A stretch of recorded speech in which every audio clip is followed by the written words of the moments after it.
Hello and welcome to daily affairs. तो आज हम लोग डिस्कस करेंगे countries of the world series में एक बहुत ही इंपॉर्टेंट कंट्री के बारे में जिसका नाम है नाइजीरिया। तो इसमें हम लोग डिस्कस करेंगे इंट्रोडक्शन, इसका हिस्ट्री क्या है, इसमें कौन कौन से रिलीजन्स रहते हैं, कैसा है इसका कल्चर है, कौन कौन से ट्राइबल ग्रुप यहाँ रहते हैं, इसकी इकोनॉमिक हालत कैसी है, कौन कौन से टेररिस्ट ग्रुप इसे बर्बाद करके रखे हैं और करंट सिचुएशन यहाँ क्या है और इंडिया और नाइजीरिया की रिलेशन कैसी है। तो हम लोग चलिए स्टार्ट करते हैं नाइजीरिया के बारे में। तो आप यहाँ देख रहे हैं ये है अफ्रीकन कॉन्टिनेंट और अफ्रीकन कॉन्टिनेंट का एक बहुत ही इंपॉर्टेंट देश है जिसका नाम है नाइजीरिया। तो नाइजीरिया का बॉर्डर बहुत सारे कंट्री के साथ लगता है जैसे नाइजर, चैड, कैमरून, बेनिन। तो नाइजीरिया का कैपिटल है अबूजा और इसकी जो लार्जेस्ट सिटी है वो है लागोस। लागोस इसकी एक फॉर्मर कैपिटल भी थी लेकिन अभी जो करंट कैपिटल है ये है अबूजा।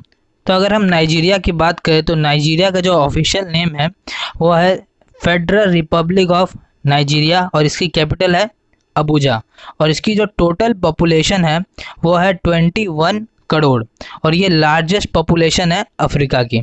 और ये एस्टिमेट बताया जा रहा है कि यहाँ की पॉपुलेशन स्पीड बहुत ही स्पीड से बढ़ रही है क्योंकि यहाँ जो बर्थ रेट है बहुत ही तेज़ी से बढ़ रही है। इसकी जो टोटल एरिया है वो लगभग 9,23,000 है और ये एरिया के वाइज देखें तो ये एरिया में 32nd लार्जेस्ट कंट्री है। तो अगर हम पॉपुलेशन के हिसाब से बात करें तो नाइजीरिया 7th लार्जेस्ट कंट्री है और इसकी जो लार्जेस्ट सिटी है जिसका नाम है लागोस। मैंने आपको बताया मैप में देखे यहाँ देखिए ये लागोस तो इसकी सबसे बड़ी सिटी है। तो इसके जो प्रेसिडेंट है उनका नाम है मोहम्मद बुहारी और यहाँ जो ऑफिशियल लैंग्वेज है इंग्लिश। क्यों इसकी ऑफिशियल लैंग्वेज इंग्लिश क्यों है? क्योंकि यहाँ ये जो कंट्री था ये ब्रिटिश के अंडर में था और यहाँ के लोग बहुत ही अच्छी इंग्लिश बोलते हैं। अगर आप यहाँ जाएंगे तो अगर आप इनका इंग्लिश सुनेंगे तो आपको लगेगा कि आप कहीं ब्रिटेन में तो नहीं रहते हैं क्योंकि इनकी इंग्लिश बहुत ही अच्छी है बाकी अफ्रीकन देशों से। और यहाँ की करेंसी की बात करें तो यहाँ की करेंसी है नाइजीरियन नायरा इसकी करेंसी है। तो अगर इसकी हम इकोनॉमिक हालत की बात करें तो इसकी इकोनॉमी बाकी अफ्रीकी देशों से बहुत ही अच्छी है। अगर हम नॉमिनल टर्म्स की बात करें तो इसकी जो जीडीपी है वो है 514 बिलियन और अगर हम इसकी नॉमिनल टर्म में पीपी टर्म में बात करें तो ये है 1.1 ट्रिलियन। वहाँ इंडिया की पीपी टर्म में कितनी है? 10 ट्रिलियन। और जीडीपी रैंक की बात करें तो नॉमिनल टर्म में इसकी रैंकिंग है 26 और पीपी टर्म में है 24 और इसकी जीडीपी ग्रोथ है 2.3 थी इसकी 2019 में और 2020 में थी इसकी 2.5। और इसकी जीडीपी पर कैपिटा की बात करें तो ये इंडिया से भी बहुत ही अच्छी है। तो अगर हम यहाँ जीडीपी सेक्टर के हिसाब से देखें तो एग्रीकल्चर कंट्रीब्यूट करता है 21.96 क्योंकि आप अगर इंडिया की बात करें तो यहाँ इंडिया में लगभग 17% एग्रीकल्चर कंट्रीब्यूट करता है और इंडस्ट्री यहाँ 23% और सर्विस जो है 54%। यहाँ की इन्फ्लेशन है 22.4% जो कि बहुत ज़्यादा है। और पॉवर्टी बहुत ज़्यादा है। देखिए 40% जो आबादी है यहाँ की पॉवर्टी के अंदर रहती है। तो लगभग 9 करोड़ लोग यहाँ पॉवर्टी में हैं। तो इसीलिए कहा जाता है कि अफ्रीका एक गरीब देश है। हालांकि नाइजीरिया बहुत ही अच्छी हालत में है फिर भी यहाँ के लोग 40% लोग क्या है बिलो पॉवर्टी लाइन के नीचे हैं। तो आप सोच सकते हैं बाकी अफ्रीकी देशों का क्या हालत है। यहाँ आप देख पा रहे देखिए नाइजीरिया का मैप है। यहाँ आप देख पा रहे ये नाइजीरिया का मैप है। तो यहाँ देखिए ये है कैनो, कुछ इसके इंपॉर्टेंट सिटी है जैसे अबूजा इसकी कैपिटल हो गई, फिर बेनिन सिटी, फिर सोकोटो। तो ये सब इसकी इंपॉर्टेंट सिटी है जहाँ की पॉपुलेशन डेंसिटी बहुत ही ज़्यादा है। तो आगे हम देखेंगे इसकी हिस्ट्री। तो इसकी हिस्ट्री बहुत ही अजीब है क्योंकि अगर इसकी हिस्ट्री की बात करें तो इसका जो पहले नाम था इसका नाम था रॉयल नाइजीरियन कंपनी टेरिटोरीज। तो कंपनी से आपको पता चल रहा होगा कि कंपनी क्या ये कंपनी थी कोई? नहीं, ये एक कंपनी के अंडर थी जिसका नाम था रॉयल नाइजर कंपनी। इस कंपनी ने अपने पूरे ही देश को, इतने बड़े देश को ब्रिटिश को बेच दिया। कब बेचा? 1901 में। कितने में बेचा? 8,65,000 पाउंड में। तो आप समझ सकते हैं कि एक देश को इस कंपनी ने बेच दिया ब्रिटिश को। ये लोग ने ऐसे ही नहीं बेचा, इन पे बहुत प्रेशर था बेचने के लिए, क्योंकि आपको पता होगा कि उस टाइम ब्रिटिश कितनी पावरफुल थी। तो 1901 से ये ब्रिटिश के कंट्रोल में थी और उसके बाद 1960 में जाकर इन्हें आज़ादी मिली। तो आज़ादी के टाइम भी इन्हें बहुत ही संघर्ष करना पड़ा।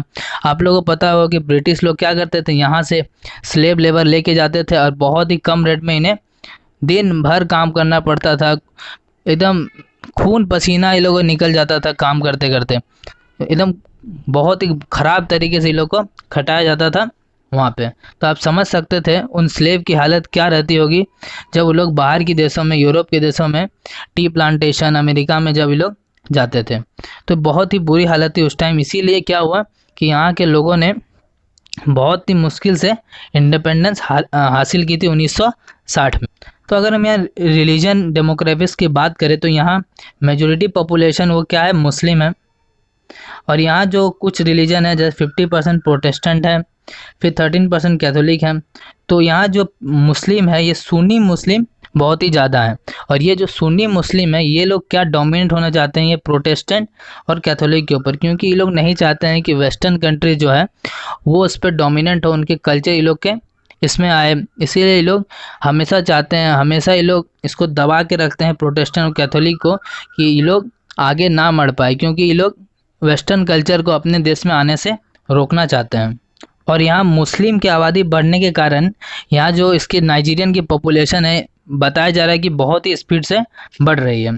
तो अगर हम यहाँ फेस्टिवल की बात करें तो यहाँ बहुत ही इम्पोर्टेंट फेस्टिवल है, जैसे कि Igogo festival, Lagos black heritage festival, फिर याम फेस्टिवल, सेंगो फेस्टिवल। तो ये बहुत ही इम्पोर्टेंट फेस्टिवल हैं जो कि यहाँ मनाया जाता है। ओबोंग फेस्टिवल, तो यहाँ आप देख पा रहे हैं, ये देखिए ओबोंग फेस्टिवल का यहाँ एक फ़ोटो है। यहाँ लोग देखिए कितने खुश हैं। अफ्रीका अगर कहे तो बहुत ही खुश मिजाज वाला देश है, लेकिन यहाँ जो टेररिस्ट संगठन है जैसे बोको हराम, इन्होंने इनकी ज़िंदगी एकदम बर्बाद करके रख दी है। हाल ही दिन हम लोग देखते हैं कि यहाँ अटैक होते रहते हैं, कुछ ना कुछ यहाँ रोज़ होता ही रहता है। इसके वजह से इन लोग की ज़िंदगी बहुत ही ख़राब है, क्योंकि अगर कोई भी देश में अगर टेररिस्ट का खतरा बहुत ही ज़्यादा रहेगा तो लोग कैसे खुश रहेंगे। लेकिन अगर हम लोग ऐसे बात करें तो ये लोग बहुत ही अच्छे लोग होते हैं। आप लोग अगर यहाँ कभी अफ्रीका जाएंगे तो आप लोग को पता चलेगा कि यहाँ की जो खातिरदारी होती है बहुत ही अच्छी से होती है। और यहाँ कुछ ट्राइबल ग्रुप्स है जैसे कि इग्बो ट्राइबल ग्रुप, फुलानी, हौसा और योरूबा। तो यहाँ जो आप देख पा रही है फुलानी, यहाँ के जो प्रेसिडेंट है मोहम्मद बुहारी, ये भी ये फुलानी ट्राइब से बिलोंग करते हैं। और इसीलिए ये क्या करते हैं कि फुलानी जो ट्राइब है, तो कुछ मान लीजिए स्कीम आया, वहाँ के जो स्कीम आया तो वो फुलानी ट्राइब्स पे ज़्यादा कंसंट्रेट करते हैं, क्योंकि ये भी एक फुलानी ट्राइब के प्रेसिडेंट हैं। तो हालांकि ये तो आम बात है कि ये फुलानी पे ही ज़्यादा कंसंट्रेट करेंगे। यहाँ देखिए कुछ ट्राइबल ग्रुप्स के फ़ोटो हैं, देख पा रहे हैं। यहाँ का इसके चेहरे में देख पा रहे हैं कितने सारे टैटो हैं। तो ये आम बात है सारे अफ्रीकन कंट्री में कि आप इन लोगों के चेहरे में बहुत सारे टैटो देखेंगे, बहुत सारे फिगर देखेंगे, क्योंकि ये फिगर का भी बहुत सारा मतलब होता है। और बहुत सारे जगह में अपनी जो मेल अपीयरेंस दिखाने के लिए भी लोग ऐसे बहुत सारे रिचुअल्स करते हैं। आप लोगों ने डिस्कवरी में देखा ही होगा कि बहुत सारे ऐसे रिचुअल्स हैं जो कि देखने में बहुत ख़राब लगते हैं, लेकिन ये लोग करना पड़ता है क्योंकि ये लोग का ये प्रथा चलते आ रहा है। तो ये बहुत ही अब ये लोग का चलते आ रहा है तो ठीक है, लेकिन ये देखने में बहुत ही ख़राब लगता है कि ये लोग अपने बॉडी में बहुत ज़्यादा ही अत्याचार करते हैं। और यहाँ सबसे बुरी बात है यहाँ पे टेररिज्म। यहाँ टेररिज्म बहुत ही खतरनाक स्तर पे पहुँच गई है। बाकी देश अगर देखिए यूरोप के में, फिर एशिया में उतनी टेररिज्म नहीं है, ना के बराबर है। अगर हम लोग अफ्रीका को देखें, अफ्रीका में अगर इस देश की बात करें, नाइजीरिया की बात करें, तो नाइजीरिया में एक संगठन है जिसका नाम है बोको हराम। ये बहुत ही क्रूरता वाला आतंकी संगठन है। ये बहुत ही क्रूरता से लोगों के एकदम मौत करता है। भरे सड़क में ये लोग को एकदम खुलेआम सड़क में एकदम ये लोग को मार देता है, गला काट देता है। तो सोचिए हम लोग कितना खौफ रहता होगा। अगर आप कुछ टेररिस्ट संगठन के विरुद्ध बोलेंगे तो आपको आके घर में गोली से भून दिया जाएगा। तो आप समझिए वहाँ कैसी हालत है। तो अगर हम इनके ऑफिशियल नेम की बात करें बोको हराम की, तो इसका ऑफिशियल नेम बहुत ही बड़ा है और बहुत ही अजीब है, आप यहाँ देख सकते हैं। और इसका मतलब होता है people committed to prophets teaching for the propagation of jihad. तो इसका मतलब है कि अगर जो बोको हराम के लोग हैं वो प्रॉफिट के टीचिंग और जिहाद को प्रोपगेट करने के लिए आए हैं। अगर हम बोको हराम की मीनिंग की बात करें तो इसका मीनिंग है वेस्टर्नाइजेशन इज सैक्रिलेज।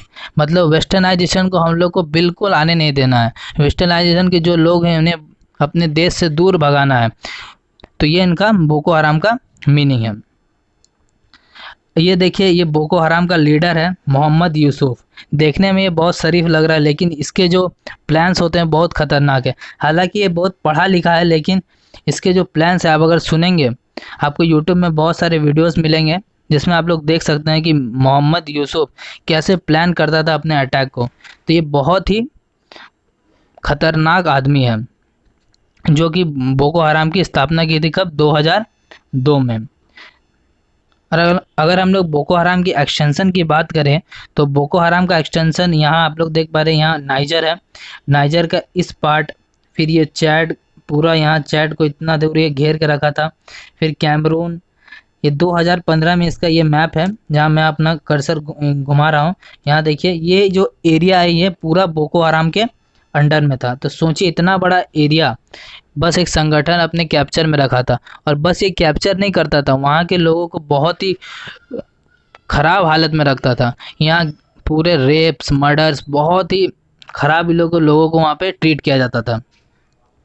तो अगर हम लोग इसकी 2015 की बात करें तो आप देख पा रहे ये एरिया, ये पूरा एरिया जो था ये बस बोको हराम के अंडर में था।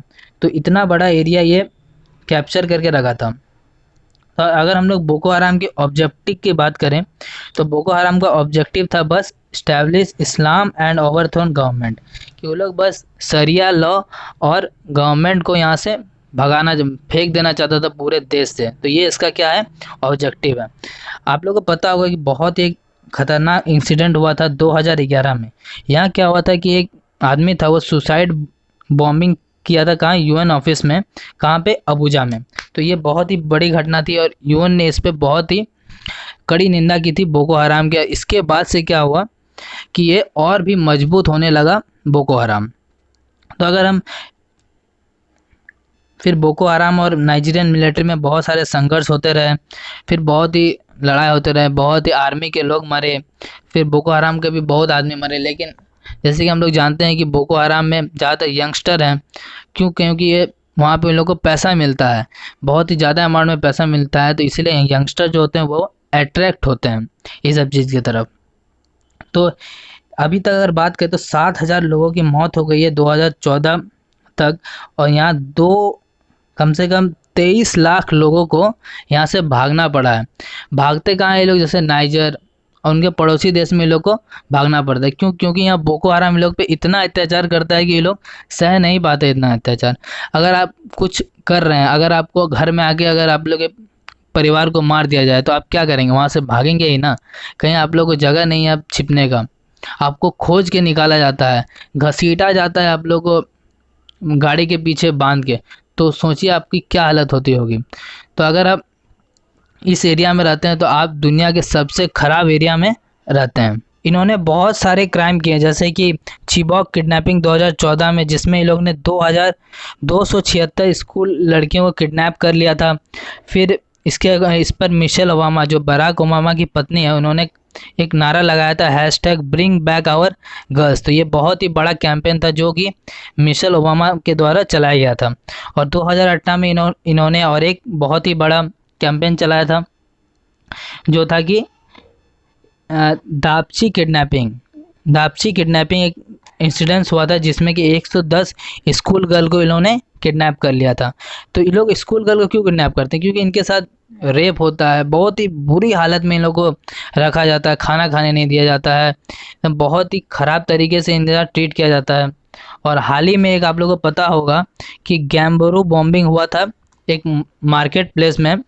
खुलेआम 3 लोग को बॉम्बिंग जैकेट पहना दिया गया था और इन्हें मार्केट प्लेस में बॉम्बिंग कर दिया गया था और आप इसमें लगभग 60 लोगों की मौत हो गई थी। एक बहुत ही बड़ा इंसिडेंट था 2020 का नाइजीरिया में। और अगर हम इंडिया और नाइजीरिया के रिलेशनशिप की बात करें तो इंडिया और नाइजीरिया की रिलेशन बहुत ही अच्छी है। हम लोग बहुत ही फ्रेंडली कंट्रीज़ हैं और हम लोग नाइजीरिया से बहुत ही लार्ज अमाउंट में तेल हम लोग इंपोर्ट करते हैं। तो हाल ही में आप लोगों को पता होगा कि सऊदी अरेबिया और इंडिया के बीच में रिलेशन बहुत ख़राब हुए क्योंकि हम लोग ने लॉकडाउन में उन लोग का बहुत ही मदद किया, लेकिन उन लोग ने क्या किया कि हम लोग को बहुत ही बुरी तरीके से ट्रीट किया। लॉकडाउन के बाद हम लोग जब देख रहे हैं तेल का प्राइस बढ़ जा रहा है, क्यों? क्योंकि सऊदी अरेबिया ने तेल की जो सप्लाई प्रोडक्शन बहुत कम कर दी। उसके वजह से क्या हुआ कि तेल के दाम बहुत ही बढ़ गए। तो हम लोग ने क्या किया कि नाइजीरिया से ऑयल इंपोर्ट करना शुरू कर दिया और ये जो नाइजीरिया हमारी दूसरी सबसे बड़ी ऑयल इंपोर्टर कंट्री बन गई। और इस पर हम लोग ने भी नाइजीरिया की बहुत ही हेल्प की थी। हम लोग ने बहुत सारे वैक्सीन नाइजीरिया को भेजे थे और भी अफ्रीकन देशों को भेजा था। तो हमारी और नाइजीरिया की रिलेशनशिप बहुत ही अच्छी है और हम इसे और भी बढ़ाना चाहते हैं। हमारे फॉरेन जो मिनिस्टर हैं एस जयशंकर, उन्होंने कहा है कि नाइजीरिया और हमारे रिलेशन कभी ख़राब नहीं होंगे क्योंकि यहाँ जो ऑयल का प्रोडक्शन होता है वो हमें बहुत ही ज़रूरत पड़ती है और हमें जो मिडिल ईस्ट कंट्री है जैसे कि सऊदी अरेबिया, इन लोग पे डिपेंड कम होना पड़ता है ये नाइजीरिया की वजह से। तो इसीलिए बहुत ही इंपॉर्टेंट कंट्री है इंडिया के लिए। मैंने ये नाइजीरिया पूरा कवर कर लिया है। इससे इम्पॉर्टेंट बहुत सारे जो क्वेश्चन है मैंने आप लोगों को बता दिया है जो इम्पॉर्टेंट एग्ज़ाम और पॉइंट ऑफ व्यू से थे। और भी मैं कंट्री लाऊंगा अफ्रीका का, पूरे सारे कंट्रीज़ को कवर करूंगा। तो इसके लिए आप लोग चैनल को लाइक करिए, सब्सक्राइब करिए और बेल आइकन को प्रेस कर दीजिए। Thank you.